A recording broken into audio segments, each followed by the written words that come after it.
semua, kita lagi ada di Telkom Indonesia Regional Yogyakarta.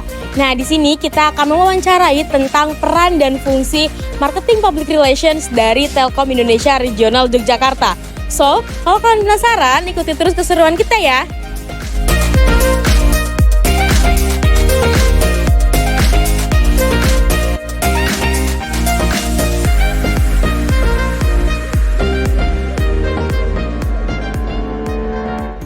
Halo teman-teman semuanya, perkenalkan aku Via. Nah, kali ini aku ada di Telkom Indonesia.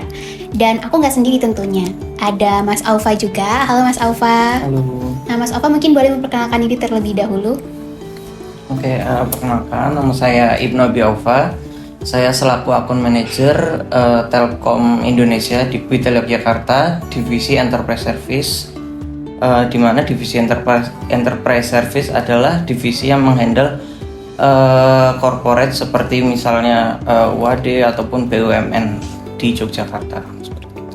Oke, wah keren sekali ya Mas Aufa. Jadi gini Mas, kita tuh pengen nanya-nanya nih terkait marketing public relation. Dan seperti yang kita tahu, account eksekutif kan juga menjadi salah satu bagian di bawah marketing public relation ya Mas ya. Nah, jadi aku pengen nanya, gimana sih perannya divisi Mas Aufa ini untuk membantu Telkom Indonesia dalam membangun citra perusahaan? Dalam membangun citra perusahaan, kami biasanya bekerja sama dengan media cetak maupun media sosial, di mana kita mempromosikan produk-produk kita melalui media sosial. Setelah itu kita membuat konten yang menarik agar pelanggan itu tertarik kepada Telkom Indonesia. Dan setelah ada informasi yang menarik itu, kita dapat mengadakan misal trial. Itu nanti biasanya pelanggan di situ itu akan sedikit ada trusted ke Telkom, dan nanti mereka menganggap citra kita baik, dan terutama kita harus membuat layanan kita itu minim trouble di pihak pelanggan seperti itu. Oke, berarti pendekatannya menggunakan media-media ya Mas ya? Iya, media. Oke. Nah, kalau selanjutnya nih Mas, perannya Mas sendiri sebagai account eksekutif dalam menjalin hubungan baik antara Telkom Indonesia dan tadi kan seperti corporate gitu, seperti dengan pelanggan-pelanggannya itu gimana Mas? Yang pertama, marketing public relation itu kan berperan sebagai komunikator dan mediator antara perusahaan dan pelanggan, sehingga itu tidak terjadi miskomunikasi antara pelanggan dengan Telkom. Kemudian yang kedua itu marketing public relation ini memberikan ide kepada pelanggan, sehingga jika ada pelanggan yang berkeluh kesah tentang layanan Telkom atau berkeluh kesah tentang layanan lain, itu kita bisa pendekatan melalui itu, seperti itu. Skemanya tadi pendekatannya datang, terus kita tanya trouble issue-nya tentang layanan, kemudian kita memberikan solusi, seperti itu. Jadi kita semacam public hearing gitu ya? Iya, public hearing. Nah, jadi PR ini kontribusinya dalam mengkomunikasikan produk itu dan layanan yang ditawarkan oleh Telkom Indonesia ke corporate itu gimana sih Mas? Yang pertama, marketing PR itu membantu peluncuran produk baru dengan menjadi sponsor suatu acara. Kemudian yang kedua itu membantu reposisi sebuah produk dengan menyampaikan berulang-ulang sebuah program hingga dapat diterima oleh pelanggan atau calon pelanggan. Jadi kita menjelaskan beberapa kali sampai pelanggan itu mengerti agar tidak terjadi miss, seperti itu. Kalau gitu Mas, nah tadi kan juga Mas udah sebutkan tentang penggunaan media, kan media cetak dan juga media sosial. Kita pengen tahu lebih lanjut nih terkait penggunaan media sosial Mas dan pemanfaatan teknologi sendiri di Telkom itu gimana sih? Oke, jadi kalau ini namanya di tempat kita kampanye PR. Oh, kampanye PR. Iya, itu di bahasa unit saya. Ya. Jadi itu marketing PR itu melakukan manfaatkan media sosial dengan cara membuat akun media sosial yang menarik sehingga pelanggan nyaman dan sering mengunjungi media sosial tersebut. Dan yang kedua, PR itu memberikan informasi yang dibutuhkan pelanggan dengan akses yang mudah melalui media sosial atau web perusahaan. Jadi kita ada customer care dan juga 147. Itu 147 jadi semacam pelanggan ada mau bertanya, mau konsultasi, itu bisa di 147 seperti itu. Tapi utama tetap menggunakan media sosial. Oke, media sosial itu memang menjadi media yang sangat mudah untuk terhubung dengan konsumen ya Mas? Iya, betul. Oke, tadi kan kita udah ngomongin yang baik-baik ya, cuman yang namanya perusahaan itu kan nggak bisa lepas dari isu dan krisis, isu negatif gitu. Nah, Mas sendiri kalau misalkan Telkom sedang menghadapi isu negatif, gimana sih Mas dalam langkah B2B tadi ya untuk tetap mempertahankan jalinan kerjasamanya gitu Mas, supaya kita meyakinkan kalau nggak apa-apa loh isu ini sebenarnya cuma isu gitu, gak akan menyebabkan krisis yang berkepanjangan dan akan merugikan perusahaan seperti itu Mas. Oke. Kita sering ada case seperti itu. Jadi penanganan utamanya itu pertama kita ke tim yang menangani respon seperti itu. Kita ada tim yang tersendiri. Kemudian nanti penanganan dari pihak PR atau kita marketingnya itu visiting ke pelanggan, kita datangin ke pelanggan, identifikasi ke pihak terkait apa sih kendalanya, apa masalahnya kayak gitu.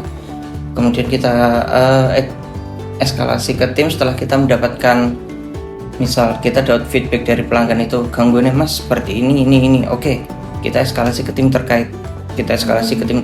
Kemudian kita tinggal follow up ke tim terkait, apakah sudah ada perubahan, udah ada hasil follow up-nya, apakah sudah terbenahi seperti itu. Setelah itu semua terbenahi, itu kita tinggal monitoring situasi, apakah di pelanggan masih ada trouble atau enggak. Ketika pelanggan sudah tidak memberikan feedback, kita tanya lagi, datengin, kita visit, kita tanya gimana, apakah masih ada trouble. Ketika pelanggan sudah berkata enggak, maka di situ case close. Tapi ketika pelanggan masih berkata masih ada sedikit yang gini, kita kembali ke poin awal, kita eskalasi lagi apa kekurangannya, dan nanti kita akan monitoring terus seperti itu. Oke, Telkom sangat cepat tanggap juga ya Mas untuk hal ini. Harus Mbak. Harus ya, karena kalau misalkan nanti udah masuk ke sosial media itu masalahnya lebih merembet-rembet lagi. Iya, lebih panjang. MPR sendiri membantu Telkom Indonesia itu khususnya di daerah Yogyakarta ya, dalam menjalin kerjasama dengan mitra bisnis dan stakeholder lain itu gimana Mas? Oke.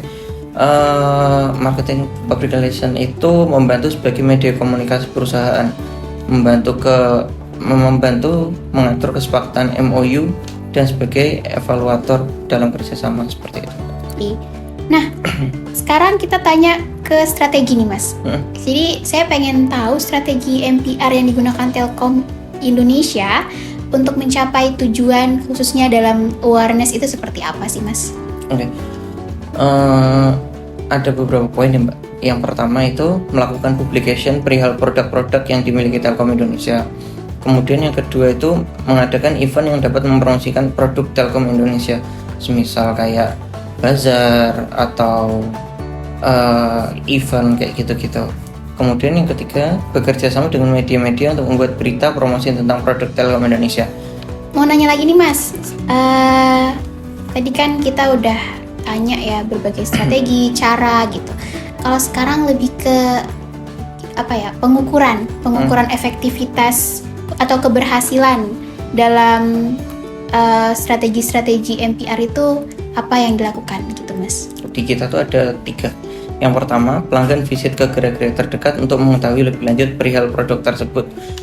Dari poin itu kita akan tahu kalau pelanggan itu sedikit tertarik tentang produk kita. Jadi dia akan visit ke gerai-gerai terdekat untuk mungkin menanyakan lebih lanjut tentang produk tersebut. Itu yang pertama.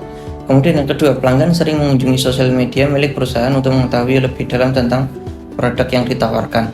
Ya sama seperti yang pertama, jadi pelanggan tertarik dengan opening kita, pembukaan kita, jadi dia akan penasaran lebih lanjut, dan ketika pelanggan sudah misal sering mengunjungi sosmed, maka tidak menutup kemungkinan besar dia akan menggunakan layanan Telkom seperti itu.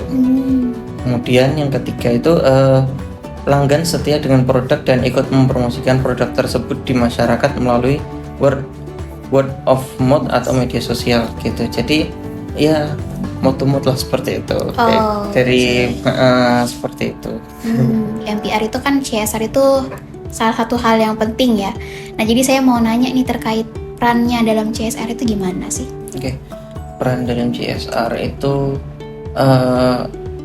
peran dalam CSR-nya aku kasih case aja boleh? Boleh. Jadi itu kayak misal di Bandara YIA, itu kemarin ketika aku handle Bandara YIA tuh itu kan ada masjidnya di Bandara YIA. Nah di situ dia membutuhkan koneksi internet karena kan kita nggak memungkiri banyak orang yang menunggu penerbangan karena Bandara YIA sama Jogja kan jauh jaraknya. Betul. Nggak memungkiri orang yang menunggu penerbangan itu nunggu di masjid. Iya. Nah tapi ketika kita tawarkan internet untuk di masjid, pihak masjid itu kekurangan dana, nggak memiliki dana untuk berlangganan, sehingga program CSR yang salah satu CSR yang saya berikan adalah memberikan internet gratis untuk masjid tersebut, Masjid Bandara YIA, seperti itu. Oke, berarti kembali lagi ya, mereka punya masalah apa dan Telkom bisa memberikan apa nih gitu ya Mas? Iya. Oke, nah sekarang kita ada di pertanyaan terakhir nih Mas. Gimana sih perannya MPR di dalam memastikan pesan dan informasi yang disampaikan Telkom Indonesia itu konsisten serta tepat sasaran ke audiensnya Mas? Oke. Yang pertama itu saya melakukan evaluasi kepada pelanggan tentang produk-produk yang ditawarkan Telkom Indonesia dengan cara survei dan kenaikan penjualan produk. Jadi yang kedua, mengapa dinilai dari kenaikan penjualan produk? Karena semakin jelas pelanggan mendapatkan informasi, maka semakin mudah pelanggan untuk memakai jasa produk tersebut. Mas, ada yang mau disampaikan lagi terkait ini? Poin dari marketing PR itu intinya adalah ketika kita datang ke pelanggan, kita harus membawa bekal yang banyak tentang produk kita, dan kita harus tahu di mana kekurangan kita di pelanggan. Jadi itu kita harus menggali ke pelanggan dulu, apakah ada yang bisa kita bantu atau ada layanan Telkom yang tidak kurang oke di layanan pelanggan, di sisi pelanggan. Jadi kita akan memperbaiki layanan tersebut, kemudian kita akan masuk ke kebutuhan dia, apa yang dia needed, seperti itu. Kemudian kita, jika memang produk kita digunakan, maka kita harus melakukan after sales agar pelanggan tersebut tidak berpindah ke kompetitor lain, seperti itu. Oke, nah kesimpulan baru lagi dan pelajaran baru lagi yang didapatkan dari Mas Aufa adalah yang pertama, kita selalu membangun koneksi dengan pelanggan. Kemudian yang kedua, terus lakukan evaluasi ya Mas ya. Yeah. Habis itu nanti kalau misalkan mereka nyaman sama produk kita, mereka ada loyalty nih, nanti mereka baru tuh bisa melakukan membantu kita untuk mempromosikan produk-produk kita ke yang lain gitu. Nah, jadi terima kasih banyak Mas Aufa karena udah bersedia untuk diwawancara. Tentunya ini adalah pelajaran yang sangat berharga buat kami. Dan ya, aku akhiri untuk sesi wawancara kali ini teman-teman semuanya. Sampai jumpa lagi di kesempatan-kesempatan selanjutnya. Dadah, assalamualaikum warahmatullahi wabarakatuh. Nah teman-teman, itu tadi penjelasan singkat terkait peran dan fungsi marketing public relation dari Telkom Indonesia Regional Yogyakarta. Sampai jumpa di kesempatan selanjutnya ya, bye-bye.